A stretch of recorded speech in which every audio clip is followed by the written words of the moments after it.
Sejam todos bem-vindos. Boa noite, pessoal. Mais uma vez começamos a nossa aula de pneumática hidráulica. Professor de vocês, João Duarte, da Escola Sandra Silva. Então, na aula anterior, nós terminamos nossa aula falando a respeito das válvulas, na forma que nós entendemos a questão de posições e vias da válvula, certo?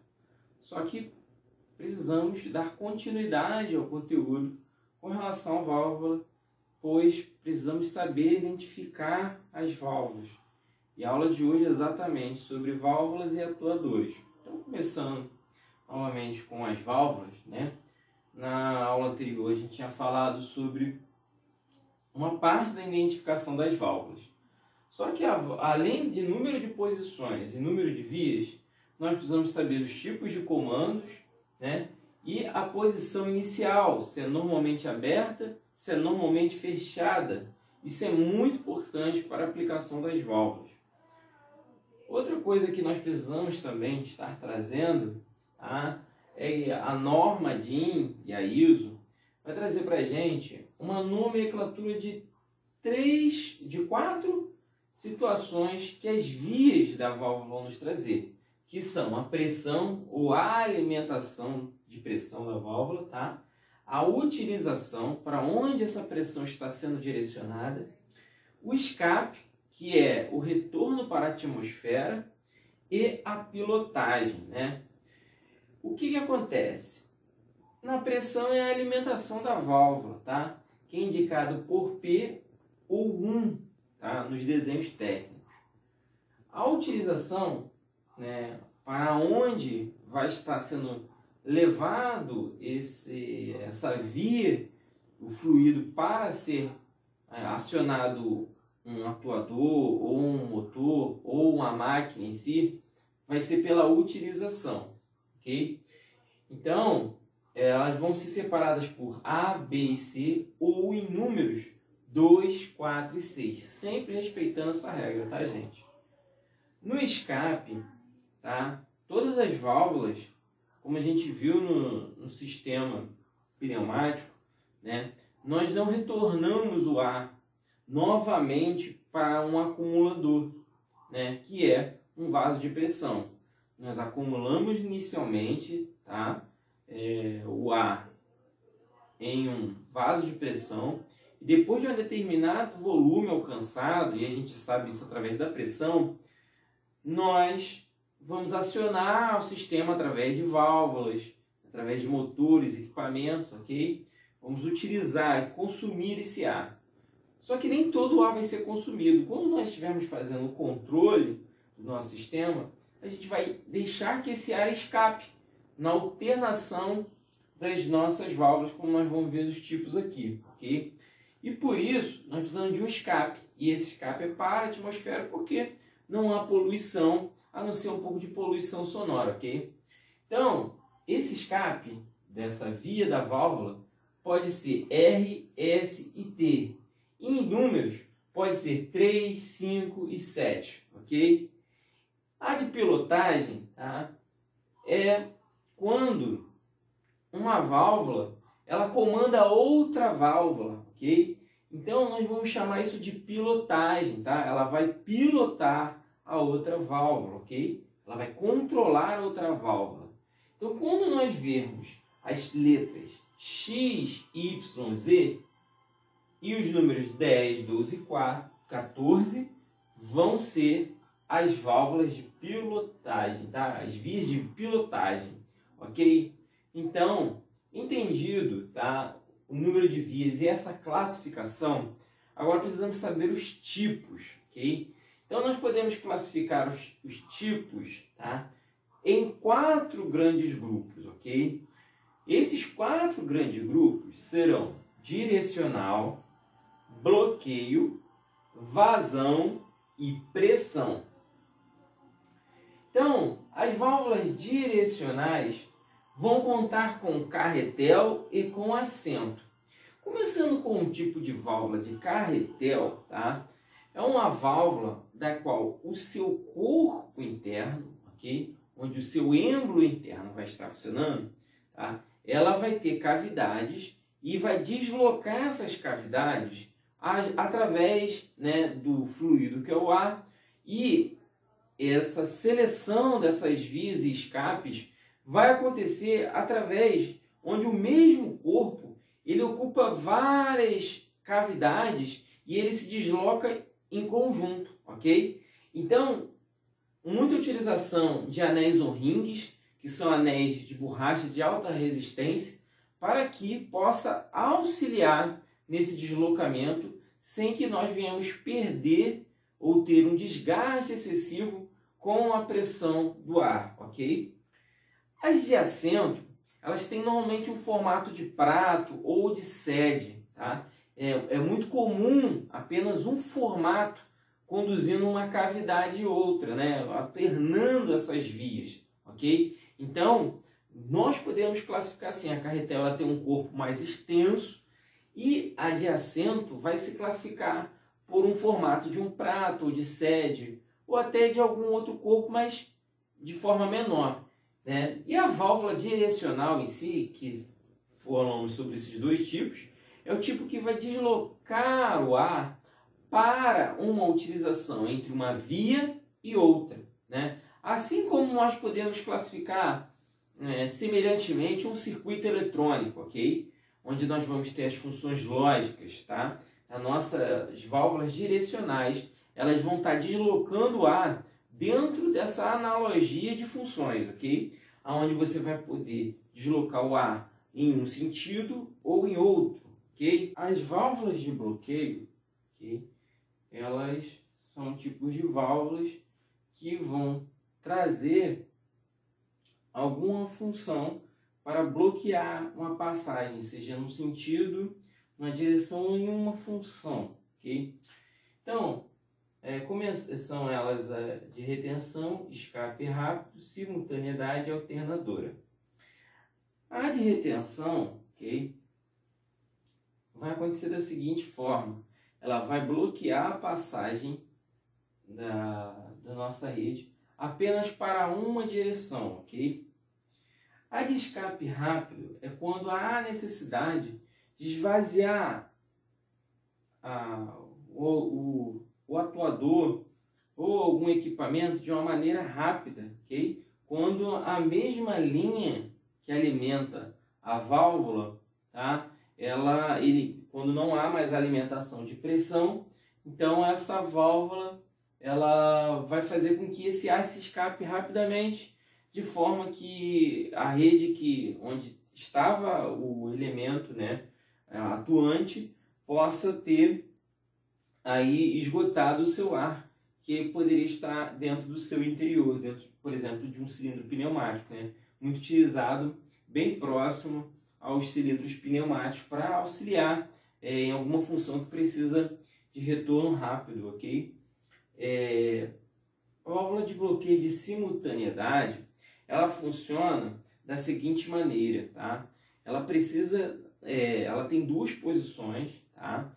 De vias de entrada, aonde os dois valores de pressão precisam estar posicionados com a pressão de valores idênticos.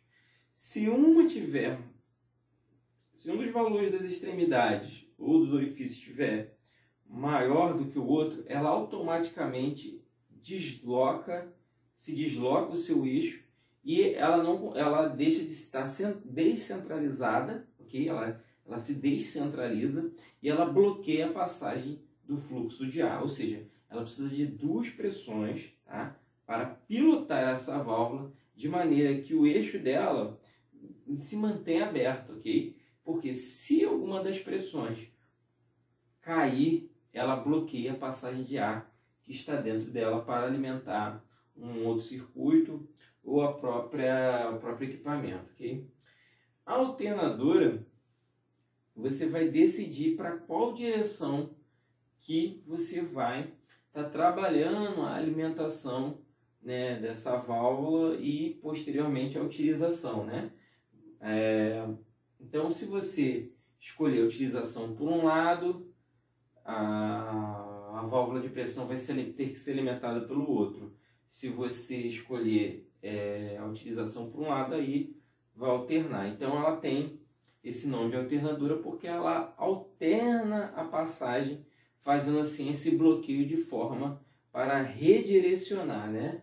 Embora seja de bloqueio, ela é um bloqueio de uma passagem de uma direção para outra, ok? Então, pessoal, próximo tipos de válvula é da família de vazão, que é do controle da vazão. Seja o controle, tá, da entrada, do ar de entrada, ou seja do controle do ar de saída. Quando é controle de ar de entrada, se chama meter in, tá? E o nome em inglês, meter in. E quando é o controle de vazão, né, de saída, se chama meter out, tá? A palavra out, em inglês, saída, ok? Na de pressão, nós vamos ter a limitadora, tá? Essa válvula limitadora serve para regular, normalmente, uma pressão máxima de trabalho para uma rede ou para um vaso de pressão. E aí a gente vai ter, dentro da família de pressão, a limitadora, ok? A de descarga serve para quando chega em determinado nível de pressão, você descarrega esse fluido para algum lugar, seja para um outro tipo de armazenamento, uma outra via, ou para diretamente para a rede, né? Para a atmosfera, ok? Temos a redutora, tá? Que também é muito utilizada para que a gente possa produzir uma redução na pressão, ok? Ela vai conseguir controlar essa redução de pressão por causa do seu formato interno do seu corpo, ok? A de sequência, ela vai abrindo sequencialmente, ok? De acordo com as suas vias, você tem como programar através de que ela vai abrindo, de acordo com a pressão, ela vai abrindo através das suas vias, ok? E a de contrabalanço é quando você se encontra em impressões que você vai ter choques de pressões diferentes, onde ela, dentro, por exemplo, de um equipamento como uma prensa, na hora do retorno, tá, desse equipamento, ela pode ter maior dificuldade, o equipamento pode ter maior dificuldade de resistência para que possa ser retornado, né, numa posição vertical.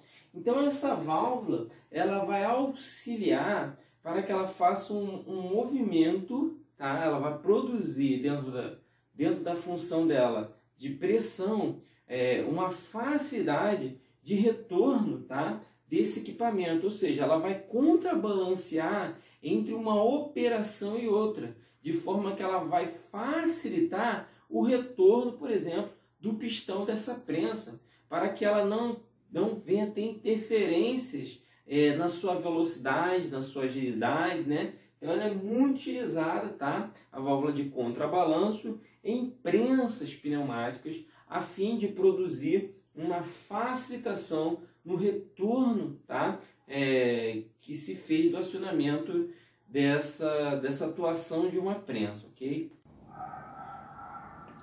Olá pessoal, meu nome é Silvério. Eu vou ensinar para vocês hoje a como a gente desenhar uma simbologia de uma válvula partindo do princípio que a gente não sabe.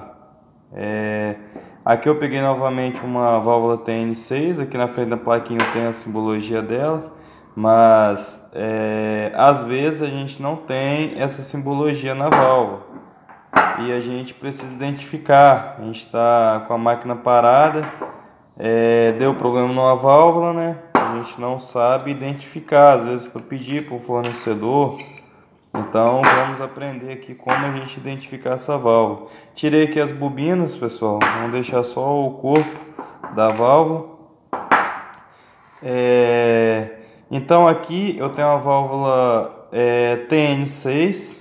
Quando ela tem esses 4 furinhos aí em forma de cruz, ela é uma válvula TN6. Depois eu vou apresentar a TN10. A TN10 ela muda um pouquinho. Ela é chamada de TN6 ou CTOP 3.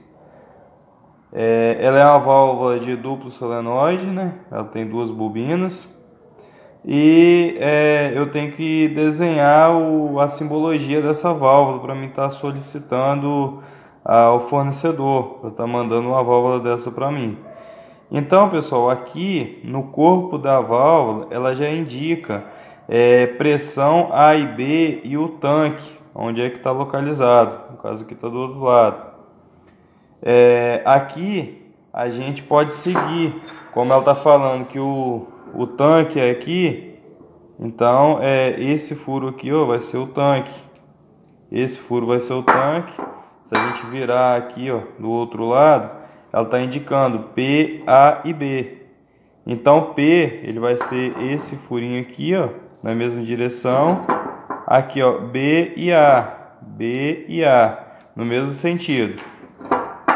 Ela é uma válvula de duplo solenoide, só que eu tenho que saber se ela é 3 ou 2 posições, que é o que a gente tem, 3 ou 2 posições.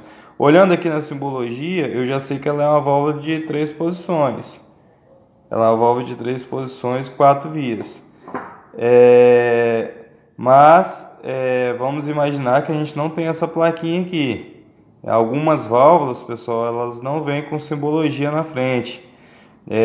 Talvez quando tem conhecimento pelo código, se você entrar na internet lá, você consegue a simbologia dessa válvula. Ela é uma válvula de 220 volts, atenção, está aqui na bobina. A gente consegue essa informação aqui na bobina. AC 220 volts alternado, atenção dela. Vamos agora identificar.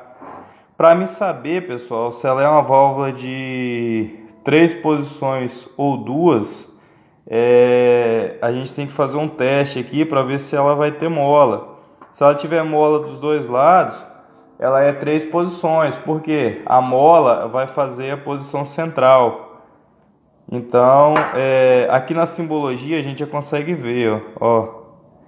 Essa simbologia de bobina, esse quadradinho com tracinho no meio. Aqui em cima a simbologia de mola, tá vendo? Dos dois lados, ó. Ela é uma válvula centrada por mola. No caso, a posição central dela que é fechada. É uma válvula normalmente fechada, centro fechado, que a gente chama. Mas, Silvério, como que eu vou identificar que ela tem mola dos dois lados? Grosso modo, a gente tem aqui um acionamento manual, né? Do lado dela. A gente vai apertar ele. Se a gente sentir que ele está voltando, aqui ele está voltando. Se a gente sentir que ele está voltando, isso significa que tem uma mola do outro lado. Mesma coisa desse lado de cá. Se eu sentir que ele está voltando, é porque eu tenho uma mola. Aqui, lá dentro, eu consigo ver o carretel se movimentando. Olha, estou empurrando. Na hora que eu solto, a mola volta para posição central. Então, quer dizer, ela é uma válvula de 3 posições. Só pelo fato de eu ter mola aqui, dos dois lados, eu já sei que ela é uma válvula de 3 posições. Tá joia, pessoal? Aqui do outro lado aqui, atuei. Imagine que eu estou energizando aqui a bobina. Quando eu energizo a bobina, aqui dentro eu tenho um induzido, aqui eu tenho um pino acionador. O induzido é atraído, toca no pino acionador, o pino acionador desloca o carretel. O que eu estou fazendo aqui, eu estou empurrando manualmente. Olha lá, estou empurrando o induzido e o pino acionador manualmente. Está deslocando o carretel. Então, quando a gente energiza, né? Estou aqui com a bobina, energiza a bobina, vai atrair aqui o induzido, toca no pino acionador e desloca o carretel.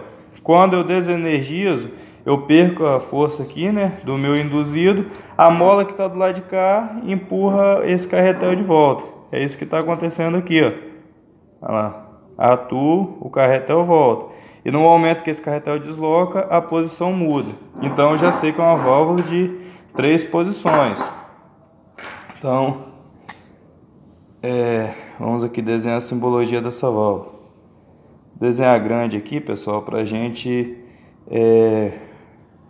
conseguir identificar legal. Ela é uma válvula de 3 posições. Lembrando, pessoal, que posição a gente conta pela quantidade de quadrados. Então, cada quadradinho desse aqui é uma posição. Eu vou ter a minha posição central. As posições laterais sempre vão ser as mesmas. Ó, uma setinha para lá, uma setinha para cá. Aqui uma setinha para lá, uma setinha para cá. Por que eu estou falando que elas são as mesmas? Que a finalidade aqui dessas posições é direcionar para A e B. E sempre a gente vai ter essa forma aqui, ó. A, B, aqui embaixo eu vou ter P e vou ter T. Pressão, tanque, A e B. Aqui vamos desenhar a bobina. Essa é uma bobina comum. Se fosse uma bobina proporcional, ela ia ter um outro tracinho. Na frente a gente vai ver. E aqui em cima eu tenho a mola, que é o que faz a centragem, né, do meu carretel. Só que o que eu preciso saber? Qual é a posição central dessa válvula? A posição normal, né? Quando essa válvula está desenergizada, qual vai ser a sua posição normal? Para me saber, eu preciso de um recipiente com óleo para me simular aqui manualmente. Então, eu sempre começo pela linha P. Eu tenho que ver para onde esse óleo vai. Vou começar aqui então pela linha P. Vou puxar aqui um tracinho na linha P e vamos descobrir para onde esse óleo vai se eu jogar ele na linha P com a válvula desenergizada. Então, essa linha aqui, ó, é a P, já descobri pela válvula. Toda válvula vai ter essas letras, né, indicando onde é a pressão, tanque A e B. Então, esse aqui é o meu P. Vou pegar aqui um óleo e vou jogar para ver se esse óleo vai sair em algum lugar. Ver se ele vai ser direcionado, né, para A, B ou T. Estou enchendo aqui de óleo. Opa, encheu. Então, pessoal, pode ver aqui, ó, tá cheinho de óleo, o P. Porém, ele não saiu em lugar nenhum, ó. Não saiu nem no A, nem no B, nem no T. Ó, o T tá do lado de cá, ó, não saiu em lugar nenhum. Então, esse P aqui, ele é fechado. Esse Tzinho aqui, ó, significa linha fechada. Esse P é fechado, não saiu em lugar nenhum.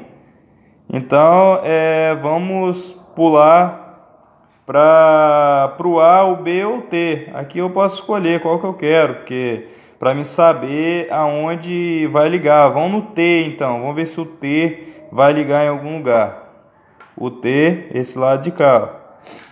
Vamos ver. Jogar óleo nele.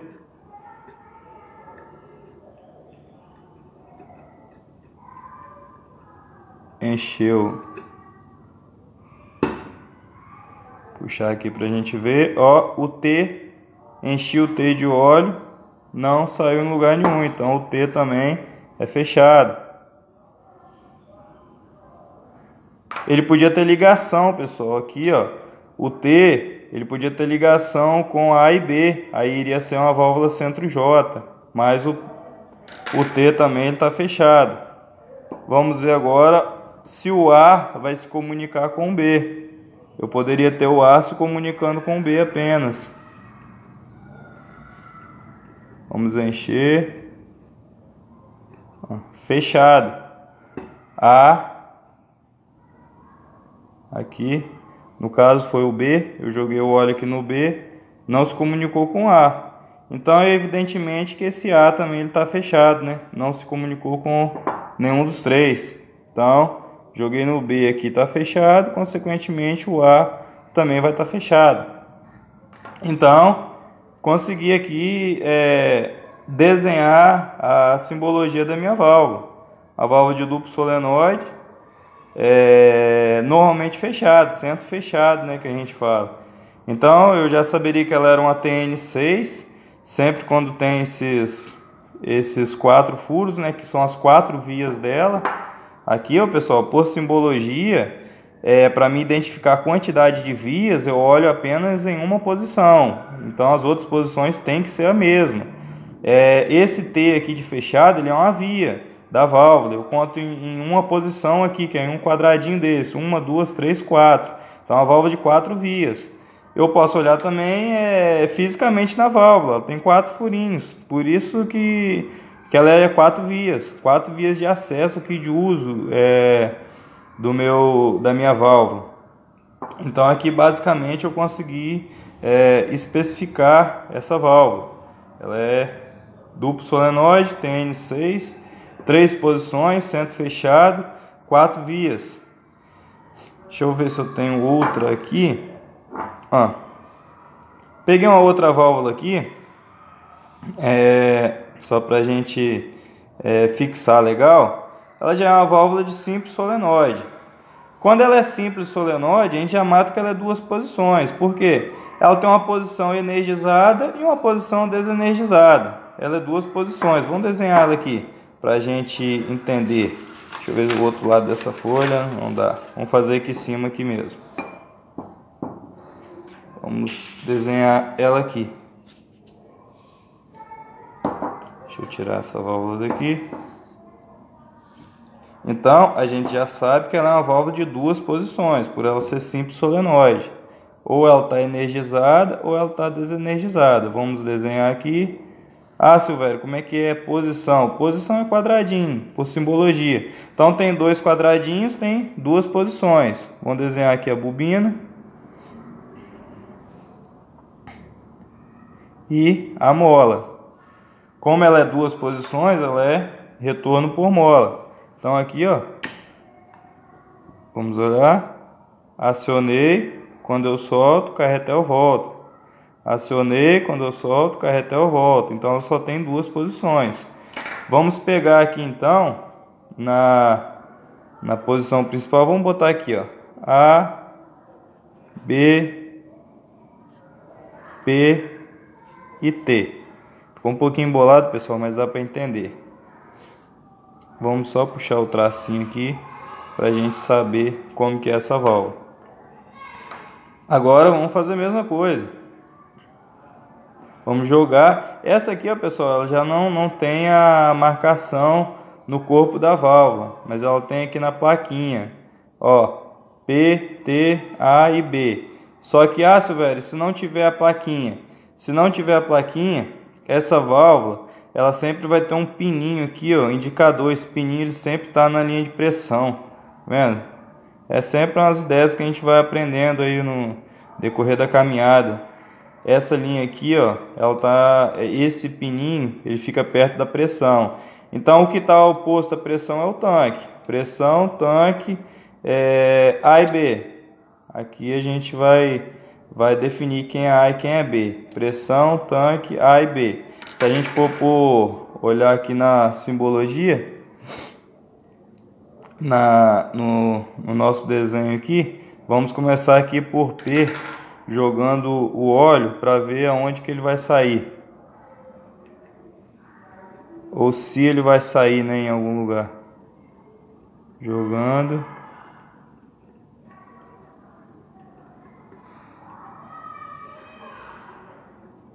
Pessoal, ele está saindo aqui,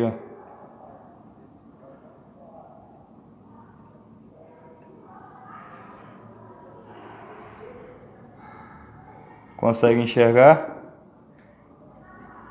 Eu joguei aqui no P, ele saiu no A. Joguei no P, saiu no A. Então, consigo desenhar aqui, P pro A. Desenhar a setinha, que é indicar a passagem do P pro A. E se eu jogar no tanque? Será que vai sair no B?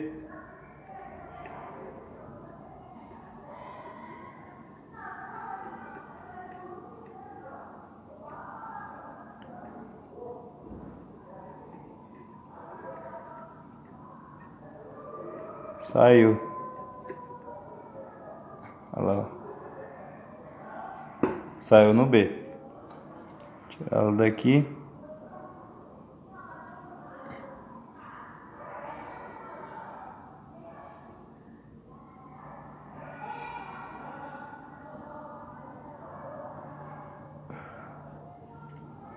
Desculpa, pessoal.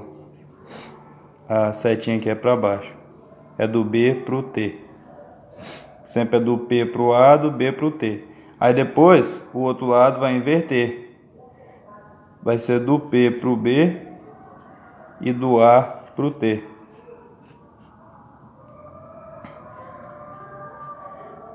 Então aqui, ó, pressão para A, aqui é a posição dela desenergizada. Pressão para o A e o B para o T. Ah, Silvério, por que você desenhou direto aqui? Porque a finalidade aqui é ela mudar. Se ela está jogando para o A desenergizado, quando ela energizar, ela vai ter que jogar para o B. Então, quando ela energizar, ela vai passar para outra posição aqui, ó. Vai ficar do P para o B e do A para o T. Beleza, pessoal? Agora nós damos entrada nos atuadores, ok? O que são os atuadores? Os atuadores são os componentes dentro do sistema pneumático, ou também até hidráulico, né? Mas aqui a gente estudando agora pneumático, responsável por executar o trabalho, tá?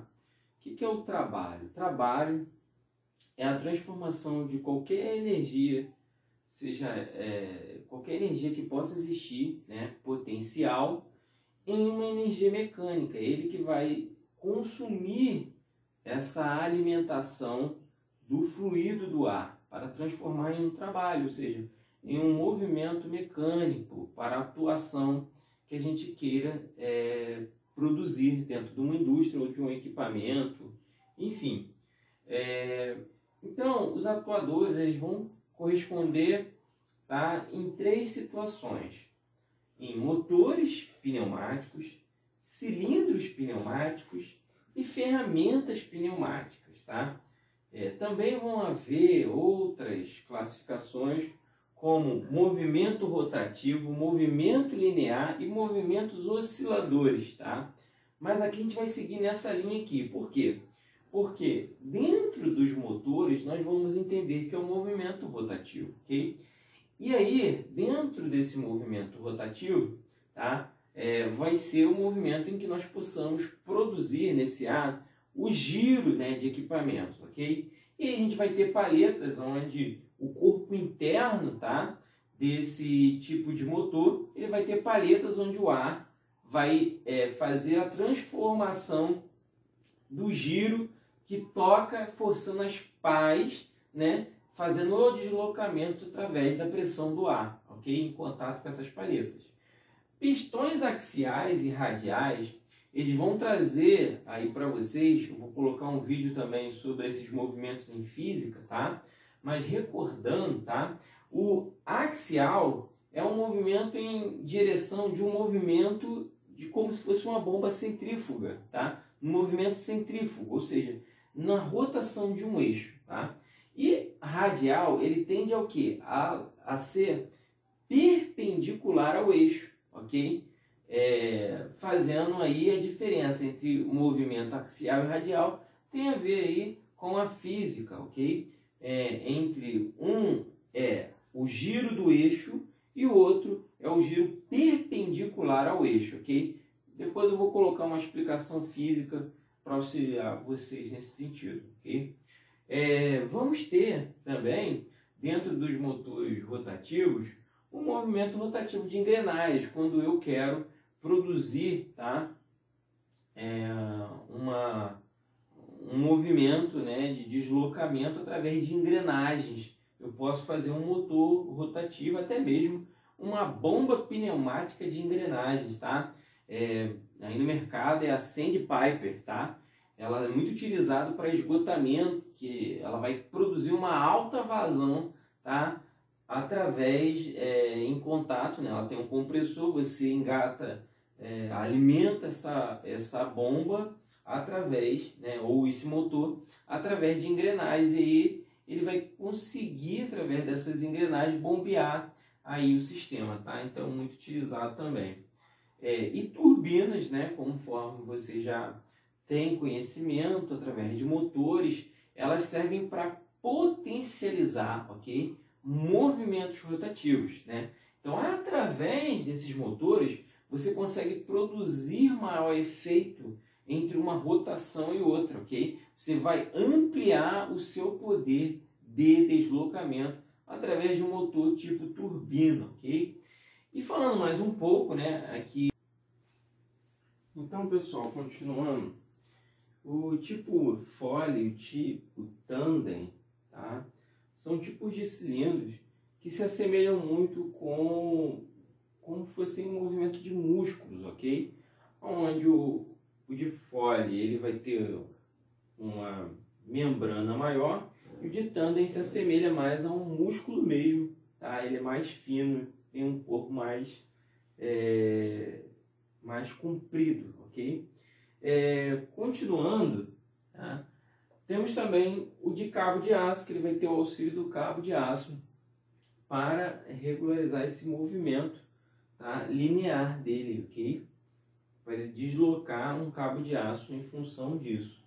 Temos o tipo golpeador, que são movimentos rápidos, né? Assim como se fosse um golpeador de boxe, né? Ele faz um movimento com força, numa direção rápida e retorno rápido, ok? E o tipo movimento telescópico, né? Para os que se recordam do equipamento telescópico, que serve para enxergar de longe, né? Tipo uma luneta, né? Ele se expande em estágios, ok? E retorna em estágios, né? Então esses são os tipos dos cilindros de movimento linear. E nós vamos ter as ferramentas, né? Conforme nós tínhamos falado, né? Que são movimentos rotativos e de percussão e também os osciladores, ok? A furadeira, rosqueadeira, lixadeira, esteiras, rebitadeiras, martelo e estampo de gravação. Então são todas ferramentas que vão utilizar o fluido pneumático para utilizar. Então, mostrando os tipos de atuadores. Existem no mercado vários tipos de atuadores, dependendo da aplicação dentro do equipamento. Este exemplo é um exemplo de um cilindro muito utilizado. Ele tem vários tamanhos. Normalmente a entrada de ar fica na sua traseira e a saída na frente. Quando o ar entra na traseira, empurra o êmbolo, acionando a haste do cilindro. Existem também outros modelos, por exemplo esse é um modelo de dupla ação.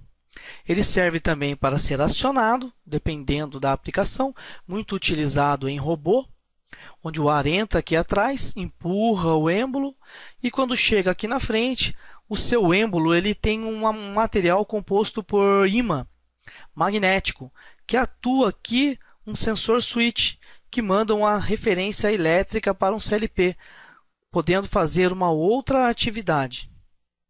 Por isso ele é um cilindro de dupla ação, tanto para acionamento como também para outros tipos de aplicação dentro do próprio equipamento. Existem também outros modelos, todos com entrada de ar na traseira, empurrando o êmbolo e saindo o ar pela frente. Modelos clássicos. A função dos atuadores é transformar a energia pneumática em movimento e força. Esses movimentos podem ser lineares, rotativos ou oscilantes. Lineares são constituídos de componentes que convertem a energia pneumática em movimento linear ou angular. São representados pelos cilindros pneumáticos. Dependendo da natureza dos movimentos, velocidade, força ou curso, haverá um ou mais adequado para esta função. Cilindros de ação simples com retorno por mola. Mostrarei vários exemplos com esse tipo de cilindro. É um cilindro simples, na qual entra o ar comprimido, empurra o êmbolo, acionando a haste do cilindro, e ao cortar este ar na entrada, a haste retorna devido à mola que traciona o êmbolo para trás. Vamos ler. Os cilindros de ação simples realizam o trabalho recebendo ar comprimido em apenas um de seus lados, na traseira. Em geral, o movimento de avanço é o mais utilizado para a atuação do ar comprimido, sendo o movimento de retorno realizado através de uma mola ou por atuação de uma força externa devidamente aplicada. Cilindro de ação dupla. Os cilindros de ação dupla são cilindros que a haste vai para a direita ou para a esquerda, para frente ou para trás, dependendo da aplicação dentro do equipamento. Os cilindros de ação dupla realizam trabalho recebendo ar comprimido em ambos os lados, tanto direita como esquerda. Desta forma, realizam trabalho tanto do movimento de avanço como no movimento de retorno. Um sistema de comando adequado permite ao ar comprimido atingir uma câmara de cada vez, exaurindo o ar retido na câmara oposta. Vamos analisar por dentro do cilindro para ver como ele funciona. Temos aqui este retorno por mola. O ar entra, empurra o êmbolo para trás, mas ao cortar o ar, a mola empurra de novo o cilindro para frente. Este modelo, a pressão do ar entra nesta câmara, empurra o êmbolo para frente. O êmbolo é esta parte na qual recebe a pressão do ar, levando a haste para frente, acionando o cilindro. Este modelo é um modelo de corte de um cilindro em um desenho técnico mecânico. Esta é a simbologia de um cilindro com retorno por mola. Esta é a simbologia de um cilindro atuado por mola e retornando por ar comprimido. E esta é a simbologia deste cilindro simples, com acionamento de ar, empurrando o êmbolo, levando a haste para frente. Isso mostra por dentro do cilindro como funciona, facilitando o aprendizado, ilustrando, ajudando a compreender mais a fundo como funciona o cilindro pneumático. Neste outro exemplo, nos ajudará a esclarecer mais ainda como funciona por dentro de um cilindro. Como vimos anteriormente, o ar entra nesta câmara e empurra este êmbolo para frente, levando a haste para frente e atuando o cilindro. Neste outro exemplo, a mesma coisa. Aqui temos uma reguladora para diminuir a força do cilindro. Neste desenho, mostra ele cortado, onde conseguimos ver exatamente como funciona por dentro dele, na qual aqui entra o ar comprimido, empurra este êmbolo para frente, pela pressão do ar que vai estar aqui nessa câmara, empurrando para frente, a haste também vai para frente. Finalizamos esta aula 4 com cilindros pneumáticos, onde vimos como o cilindro é atuado e qual a sua finalidade, que é transformar a energia pneumática em movimento. Vocês estudem, assistam esse vídeo, revisem ele, façam a leitura dos conteúdos programados que nós estamos passando aqui, que mais para frente vamos falar também sobre compressores, sobre algumas demais construções. Na próxima aula vamos tentar falar também sobre a instalação, em próximas aulas vamos falar sobre a instalação do nosso programa de pneumática, ok? Que é o FluidSim, para que a gente possa estar montando alguns sistemas em pneumática, ok? Muito obrigado, bons estudos.